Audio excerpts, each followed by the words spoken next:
بسم اللہ الرحمن الرحیم۔ السلام علیکم۔ روزی ووز چینل میں آپ سب کو خوش آمدید۔ آج میں آپ کے لیے ایک بہت ہی اچھی اور دلچسپ کہانی لے کر آئی ہوں۔ کہانی شروع کرنے سے پہلے آپ سب سے گزارش ہے کہ آپ نے اگر ابھی تک میرے چینل کو سبسکرائب نہیں کیا تو برائے مہربانی میرے چینل کو سبسکرائب کیجیے اور ساتھ جو بیل آئیکن ہے اس کو بھی کلک کیجیے تاکہ ہر نئی آنے والی ویڈیو آپ تک آسانی سے پہنچ سکے۔ میرا بھائی گونگا تھا جو بہت مشہور ہو گیا کیونکہ وہ صرف انہی دلہنوں کو تیار کرتا تھا جو 40 سال کی ہوتی تھی۔ یوں زیادہ تر بھائی کے پاس وہی عورتیں آتی تھی جو طلاق یافتہ یا بیوہ ہونے کے بعد دوسری شادی کرتی۔ لیکن مجھے اس وقت بڑا تجسس ہوتا تھا جب بھائی دلہن کے دوپٹے کے ساتھ کوئی گرہ باندھ کر اشارے سے سمجھاتا تھا کہ اسے کھولنا نہیں ورنہ طلاق ہو جائے گی۔ میں جاننا چاہتی تھی کہ اس دوپٹے میں بھائی ایسا کیا باندھتا ہے کیونکہ یہ راز کسی کو بھی معلوم نہ تھا۔ یوں میں نے ڈرامہ رچایا اور غریب سی عورت کو کچھ پیسے دے کر دلہن بنوایا اس شرط پر کہ وہ گر لگا دوپٹہ مجھے لا کر دے گی۔ یوں اس رات کمرے میں جب میں نے وہ گر کھول کر دیکھی تو جان نکل گئی کیونکہ اس میں گونگا بھائی۔ میرا نام انم ہے جبکہ میرے گونگے بھائی کا نام فیاض ہے۔ فیاض پیدائشی گونگا تھا۔ وہ 2 سال کا ہوا تو ہمارے گھر میں سب پریشان ہو گئے کہ آخر یہ بولتا کیوں نہیں ہے۔ امی اسے حکیم صاحب کے پاس لے گئی تو انہوں نے بتایا کہ فیاض تو گونگا ہے، یہ کبھی بھی بول نہیں پائے گا۔ جب اس بات کا علم امی کو ہوا تو ان کے دل کے سارے ارمان مر گئے تھے۔ وہ رو کر کہنے لگی اللہ نے ایک ہی بیٹا دیا اور وہ بھی گونگا دیا، یہ ہمارا کیا سہارا بنے گا، اس کا سہارا بھی ہمیں ہی بننا پڑے گا۔ یوں وقت گزرتا گیا اور ہم سب بڑے ہوتے گئے۔ امی نے مجھے تو 5 جماعتیں پڑھا دی تھی مگر فیاض کو تعلیم یہ سوچ کر نہ دلوائی کہ گونگے نے پڑھ کر کیا کرنا ہے، اس نے کون سا ہمیں کما کر دینا ہے۔ خیر میں فیاض سے 5 برس بڑی تھی، میں اس کا بہت خیال رکھا کرتی تھی۔ امی نے تو اسے گونگا سمجھ کر بیکار چیز جان لیا تھا۔ ہم دونوں جوان ہو گئے تھے تو میرا رشتہ میری خالہ نے مانگ لیا۔ سب بہت خوش ہو گئے تھے۔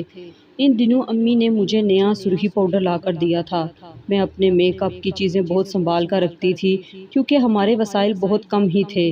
میں نہیں چاہتی تھی کہ میرے والدین کو میری شادی پر پھر سے ان چیزوں پر خرچہ کرنا پڑے، اس لیے میں نے وہ چیزیں اپنے صندوق میں چھپا کر رکھ دی تھی۔ ایک دن امی نے مجھے بتایا کہ تمہاری خالہ آج تمہیں انگوٹھی پہنانے آئیں گی، تم نیا جوڑا پہن کر تیار ہو جانا۔ میں بہت خوش ہو گئی تھی۔ میں جلدی سے اپنے کمرے میں گئی اور وہ جوڑا نکال لیا جس پر میں نے اپنے ہاتھوں سے کڑھائی کی تھی۔ پھر میں صندوق کھول کر بیٹھ گئی، اس میں سے اپنا میک اپ کا سامان نکال کر بڑے غور سے دیکھنے لگی تھی۔ پھر دل میں خیال آیا کہ یہ سامان نیا ہے، اسے نیا ہی رہنے دوں، اپنی کسی سہیلی سے میک اپ ادھار مانگ کر آج گزارا کر لیتی ہوں۔ میں اپنی سوچوں میں مگن بیٹھی تھی جب میرا گونگا بھائی میرے پاس آیا اور ہاتھوں کے اشارے سے مجھے کہنے لگا باجی تمہارا میک اپ کتنا پیارا ہے۔ میں مسکرا دی اور واپس اٹھا کر صندوق میں رکھ دیا۔ فیاض گھر میں ادھر ادھر بھاگا پھر رہا تھا۔ اس نے میری منگنی کا انتظام بہت خوش اسلوبی سے کیا تھا۔ میں نہا دھو کر نیا جوڑا پہن کر کمرے میں چلی گئی تاکہ تیار ہو سکوں، مگر سامنے منظر دیکھ کر قدموں تلے سے زمین نکل گئی کیونکہ میرا گونگا بھائی میرے میک اپ کے سامان کو گود میں رکھ کر بیٹھا تھا اور کسی ماہر کی طرح اپنے منہ پر لیپا تھوپی کر رہا تھا۔ میں عجیب سے احساس کے تحت آگے بڑھی اور فیاض کو اس کے کالر سے پکڑ کر اٹھایا اور اس کے منہ پر تماچا دے مارا۔ وہ آنکھوں میں آنسو بھر کے مجھے دیکھنے لگا تھا۔ میں غصے سے بولی یہ کیا بےہودہ حرکت کی ہے تم نے، لوگوں کو پتہ چلے گا نہ کہ فیاض نے میک اپ کر رکھا ہے تو لوگ تمہیں خواجہ سرا مان لیں گے۔ فیاض اپنے گال کو سہلانے لگا تھا، اس کی آنکھوں سے آنسو برس رہے تھے۔ مجھے اس پر ترس نہیں بلکہ مزید غصہ آ رہا تھا۔ تب فیاض نے مجھے اشارے سے اپنے میک اپ کی طرف متوجہ کیا اور پوچھا کہ یہ میک اپ اچھا ہے نا؟ میرا تو اس کی ڈٹائی پر خون کھول گیا تھا۔ اس سے پہلے کہ پھر سے اپنا ہاتھ اٹھاتی اس نے اپنے بچاؤ کے لیے اپنے ہاتھوں کو اپنے منہ پر رکھ دیا۔ تب میرے دل میں خیال آیا کہ ایک بار اس کی بات تو سمجھنے کی کوشش کروں، آخر یہ کہنا کیا چاہ رہا ہے۔ میں بولی فیاض تم نے یہ میک اپ کیوں کیا ہے؟ اس نے میرا ہاتھ پکڑا اور اپنے کپڑوں والے صندوق کے پاس لے گیا۔ اس نے اپنی ایک کاپی نکال کر مجھے پکڑا دی تھی۔ اس کاپی پر فیاض نے کسی ماہر مصور کی طرح چہرے بنا رکھے تھے جس پر اس نے بہت ہی خوبصورت میک اپ کیا ہوا تھا۔ اس نے اشاروں سے مجھے بتانا شروع کر دیا وہ بولا مجھے شروع سے ہی میک اپ کا بہت شوق تھا، کبھی کسی سے تذکرہ نہیں کیا کیونکہ گھر کے حالات اچھے نہیں تھے۔ میں کاپی پینسل پکڑ کر اپنے دل کے ارمان پورے کیا کرتا تھا۔ آج آپ کا میک اپ دیکھا تو مجھ سے رہا نہیں گیا۔ میں نے سوچا کہ آج میں اپنے فن کا امتحان تو لوں کہ میں صرف کاپی پینسل تک کی محدود ہوں یا چہروں کو بھی سنوار سکتا ہوں۔ میرے پاس کوئی چہرہ میسر نہیں تھا، اس لیے میں نے اپنے چہرے پر ہی میک اپ کر لیا۔ اب آپ خود ہی بتائیں کیسا میک اپ ہے؟ میں نے غور سے دیکھا تو فیاض کے فن پر دھنگ رہ گئی تھی۔ میں بولی فیاض تم نے تو کمال کر دیا ہے۔ اس نے خوشی خوشی پھر سے اشارے کیے اور بولا باجی آپ کے چہرے پر بھی میک اپ کر دوں؟ میں نے اسبات میں سر ہلا دیا اور اس سے وعدہ کر لیا کہ وہی میرے چہرے پر میک اپ کرے گا۔ میں نے فیاض سے کہا کہ تم جلدی سے اپنا منہ دھو کر آ جاؤ، اس سے پہلے کوئی تمہیں اس رنگ میں دیکھے اور باتیں بنانے لگے تم اپنا حلیہ بدل لو۔ فیاض منہ دھو کر آ گیا اور اب وہ میرے چہرے پر میک اپ کر رہا تھا۔ آدھے گھنٹے میں اس نے مجھے تیار کر دیا تھا۔ میں نے جب آئینے میں اپنا چہرہ دیکھا تو خود کو پہچان نہ سکی تھی۔ میں بے حد حسین لگ رہی تھی۔ میں نے فیاض کو داد دی تو وہ مسکرانے لگا تھا۔ جب میں باہر نکلی تو سب مجھے دیکھ کر دھنگ رہ گئے تھے۔ ایک ایک عورت اٹھ کر میرے پاس آ رہی تھی اور مجھ سے پوچھ رہی تھی کہ تمہارے چہرے پر اس قدر خوبصورت میک اپ کس نے کیا ہے؟ میں نے سب کے سامنے فیاض کا نام لے دیا تھا۔ ان دنوں میں پارلر اتنا عام نہیں ہوا کرتا تھا، اب تو خیر سے ہر گلی کونے میں پارلر کھل چکے ہیں۔ میری منگنی کی تقریب پر میرے حصے میں کافی پیسے آئے تھے۔ میں نے اپنے پیسوں میں سے 500 کا نوٹ نکال کر فیاض کو دے دیا اور بولی یہ تمہاری پہلی کمائی ہے۔ وہ اس قدر خوش تھا کہ اس کی آنکھوں میں آنسو آ گئے تھے۔ پھر تو فیاض کا یہ کام چل پڑا تھا۔ امی یہ دیکھ کر حیران تھی کہ فیاض تو ابو سے دگنا کمانے لگا ہے۔ اب امی کو اپنے رویے پر شرمندگی ہوئی کہ میں نے کس طرح عمر بھر اپنے بیٹے کو بیکار چیز سمجھا۔ امی کہنے لگی انم تم نے تو ہم پر بہت بڑا احسان کر دیا ہے جو فیاض کو میک اپ سکھا دیا ہے۔ میں امی کی بات سن کر مسکرا دی تھی۔ وہ اب بھی فیاض کو کریڈٹ نہیں دینا چاہتی تھی۔ میں بولی امی یہ سب فیاض کا خود کا ہنر ہے، مجھے تو ڈنگ سے سرخی بھی لگانی نہیں آتی۔ امی آپ کو ایک بات کہوں، اللہ نے اس دنیا میں کوئی بھی چیز ایسی نہیں بنائی جو بے فائدہ ہو۔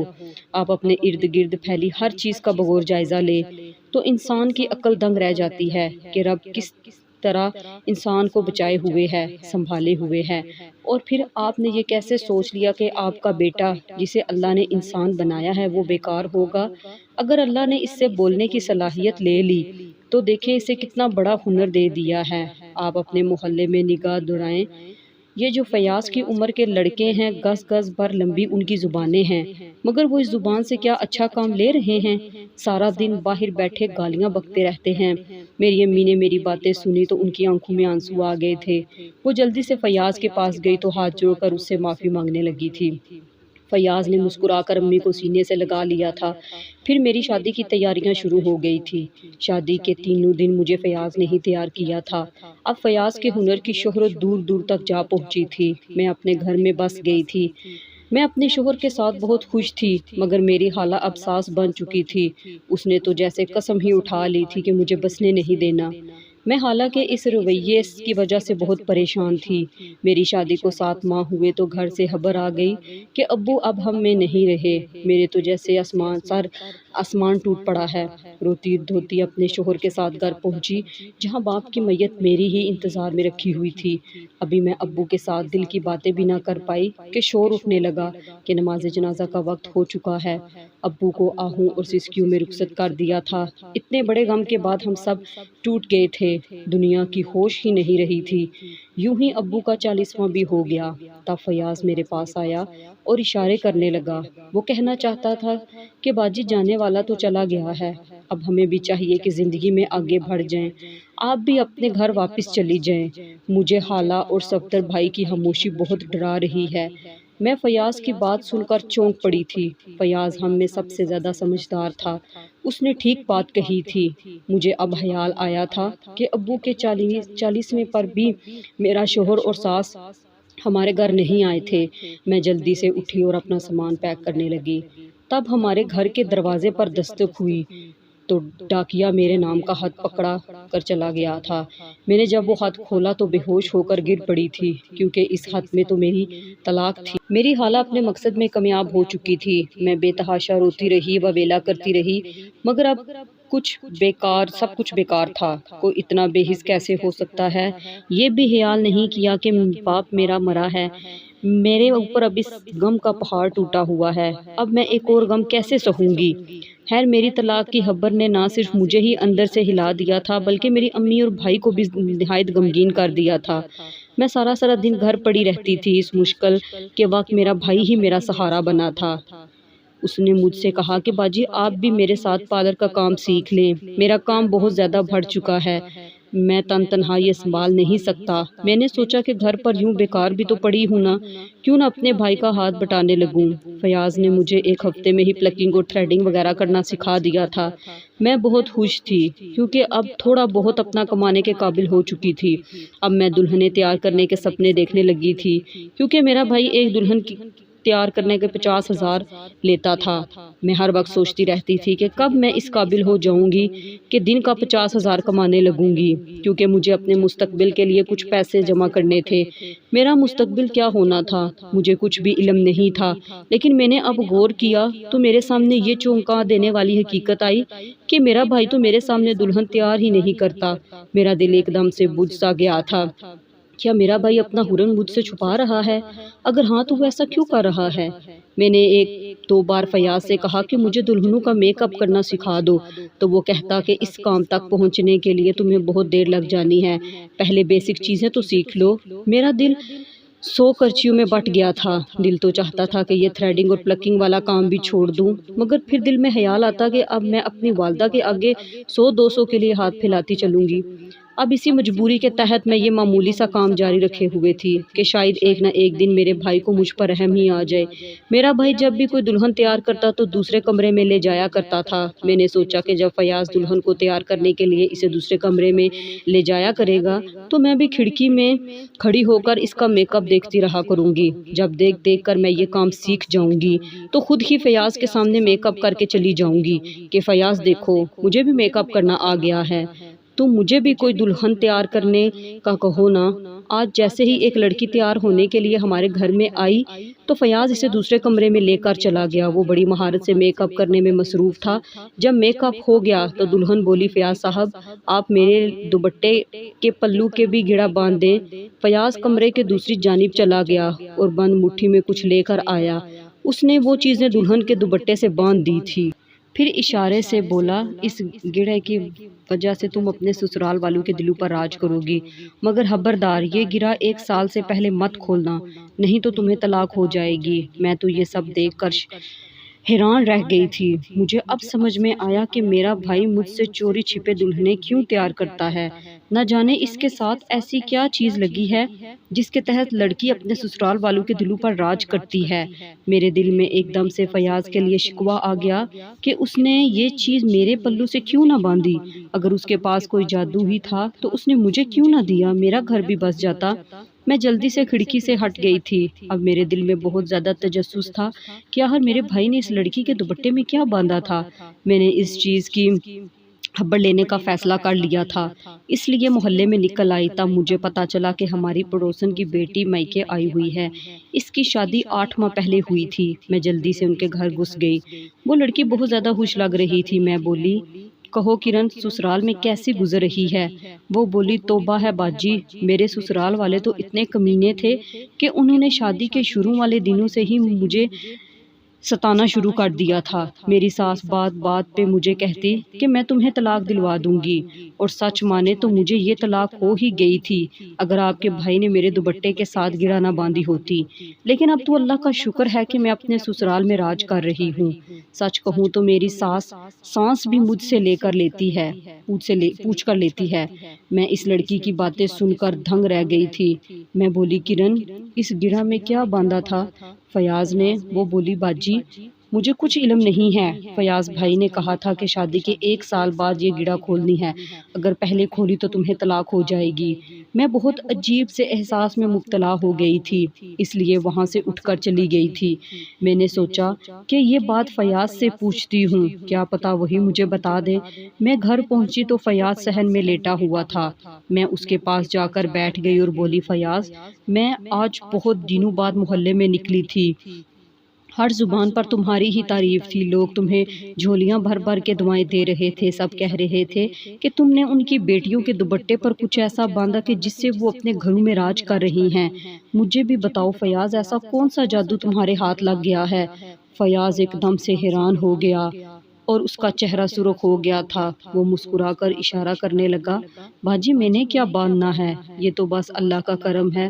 میں بھی مسکرا کر وہاں سے اٹھ گئی تھی، جبکہ میرا وجود غصے سے کانپ رہا تھا۔ میں نے سوچ لیا تھا کہ فیاض کا سچ جان کر ہی رہوں گی، اس لیے میں نے اپنا دماغ لڑانا شروع کر دیا تھا۔ میں بہت زیادہ سوچ بچار کے بعد اس نتیجے پر پہنچی تھی کہ میں جھوٹ موٹ کی دلہن فیاض کے پاس تیار ہونے کے لیے بھیجوں گی۔ وہ دلہن جھوٹ موٹ کی ہوگی اور میری بھیجی ہوئی ہوگی، تو میں اس کے دوپٹے کی گرہ کھول کر اندر پڑی چیز دیکھ لوں گی۔ میں نے اس مقصد کے لیے اپنی سہیلی سے رابطہ کیا۔ میں نے اس سے کہہ دیا تھا کہ اپنی کام والی کو آج کے دن ہمارے گھر بھیج دینا، مجھے اس سے کام ہے۔ یوں میں نے اس لڑکی کو ساری بات سمجھا دی تھی کہ تم نے فیاض کے پاس جا کر کہنا ہے کہ دلہن بننے آئی ہوں۔ وہ فیاض کے پاس گئی تو وہ اس کا میک اپ کرنے کے لیے رضامند ہو گیا تھا۔ میں اب بڑی متفکر تھی کہ آگے نہ جانے کیا ہونے والا ہے۔ وہ لڑکی تیار ہو کر گھر سے نکل گئی تھی، میں بھی جلدی سے اس کے پیچھے ہی بھاگی تھی۔ میں نے اس سے دلہن والا دوپٹہ لے لیا تھا اور بولی، فیاض نے یہ گڑا باندھتے ہوئے تمہیں کچھ کہا بھی تھا کیا؟ اس نے اس بات میں سر ہلا دیا اور بولی، انہوں نے ایک پرچی بھی مجھے تھما دی تھی جس پر لکھا ہوا تھا کہ اس گرہ کو 1 سال سے پہلے نہیں کھولنا، نہیں تو طلاق ہو جائے گی۔ لیکن اگر تم نے اس گرہ کو یوں ہی اپنے پلو پر باندھے رکھا تو تم اس گھر کی مالکن بن جاؤ گی، مگر شرط یہ ہے کہ جب بھی تمہیں اپنے سسرالیوں کی کوئی بات بری لگنے لگے تو تم ان سے شکوہ کرنے کی بجائے اپنے دکھ کو اس گڑے میں سمیٹ لینا، آہستہ آہستہ سب کچھ تمہارے ہاتھ میں آ جائے گا۔ میں نے اس سے وہ دوپٹہ واپس لے کر اس کی ملازمہ کو سہیلی کے گھر بھیج دیا تھا۔ اب مجھ سے صبر نہیں ہو رہا تھا، میں دیکھنا چاہتی تھی کہ آخر اس کے اندر آخر ہے کیا۔ یوں جیسے ہی شام ہوئی میں اپنے کمرے میں اس دوپٹے کو لے گئی تھی۔ میں نے بیڈ پر بیٹھ کر جلدی سے گرہ کھول کر دیکھا، اس میں ایک کاغذ پڑا تھا۔ میں ساری کہانی سمجھ گئی تھی کہ ضرور میرا بھائی کسی جادو وغیرہ کے کام میں ملوث تھا۔ میں نے ڈرتے ڈرتے وہ کاغذ کھولا تو وہ خالی تھا۔ میں تو یہ دیکھ کر دنگ رہ گئی تھی، کیا میرا بھائی لوگوں کو دھوکہ دے رہا ہے؟ مجھ سے یہ سب اب مزید برداشت نہیں ہو رہا تھا، اس لیے جلدی سے بھائی کے کمرے میں چلی گئی۔ میں نے وہ دوپٹہ اور کاغذ اس کے قدموں میں پھینک دیا تھا۔ میں بولی، یہ سب کیا ہے؟ فیاض کے چہرے پر کرب ہی کرب تھا۔ وہ میرے روبرو آ کر کھڑا ہو گیا تھا اور اشاروں میں مجھ سے سوال کرنے لگا، باجی آپ کو طلاق کیوں ہوئی تھی؟ میں اس سے اس قسم کے سوال کی توقع نہیں کر رہی تھی۔ میں بولی، کیونکہ خالہ ایسا چاہتی تھی۔ وہ کہنے لگا، خالہ ایسا کیوں چاہتی تھی؟ میں غصے میں آ گئی تھی کیونکہ مجھے بیتے دنوں کی ساری زیادتیاں یاد آنے لگی تھی جو انہوں نے میرے ساتھ کی تھی۔